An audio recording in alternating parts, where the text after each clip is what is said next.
DC Studios Chapter 1 Gods and Monsters has seen its fair share of problems already, such as more than half of the projects no longer existing, and other projects coming in and taking their place.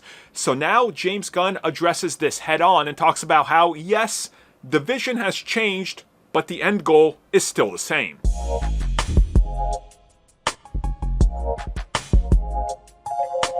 Providing another update on Chapter 1 Gods and Monsters, director, producer, and studio head James Gunn had a pretty significant update on everything that's went on, the announcement of Chapter 1, how it affected the future and the outline and massive plans, and what they're going to be doing. So while talking about what exactly happened since the announcement to where they are now, this is what James Gunn had to say to EW.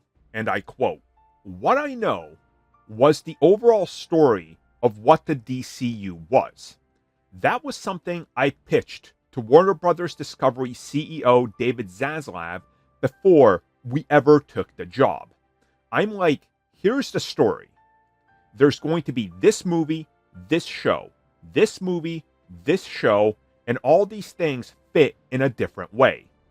Some things came along, like Clayface, that I didn't expect, and other things that have been a harder road to travel.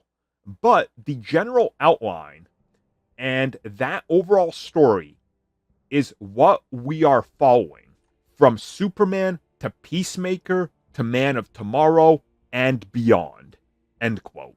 So again, this is another little update on just how things have been affected and changed. And as you can see, the plan is still the same. And just a reminder, because I'm seeing a lot of people say, oh my God, they don't have a plan. They're doing a Star Wars, this and that. Guys, the MCU didn't have a plan. I'm sorry to ruin your bubble of revisionist history and perfection. MCU didn't have a plan. They never wanted Thanos at the end of the Avengers. He was a last-minute addition because up until literally 2 months before that film, they were in negotiations with Fox to let them keep Daredevil so they could secure Silver Surfer and Galactus. Ultron was never a plan for the sequel, as they confirmed that multiple times. Additional films like Ant-Man, Doctor Strange, and Black Panther were never supposed to happen. They were never in the cards till Marvel was like, we should maybe try something like this. And then it ended up happening. It's okay that things changed. As I talked about in other videos, Clayface took the place of Swamp Thing. That much is clear. Body horror, Cronenberg style film? Yeah, that's Clayface. It's no longer the Swamp Thing film. Am I bummed? Yes. Am I going to try to make up lies and justify the studio's failure because I'm not happy about it? No! That's dumb. Like, come on, guys. There's a plan and they're going to get to the end goal. Adjustments will be made, but that's not a problem. If you want that type of revisionist history to hate DC Studios, I guess you hate the MCU, because remember, Spider-Man was added at the 11th hour to the script of Civil War. Kevin Feige literally walked into the room when they were wrapping up the script, and he himself said, he gave them the thwip and said, go ahead, we got him. And they had to quickly rewrite, like, an element of the film and add Spider-Man in.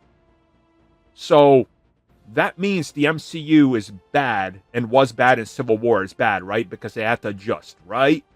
Right?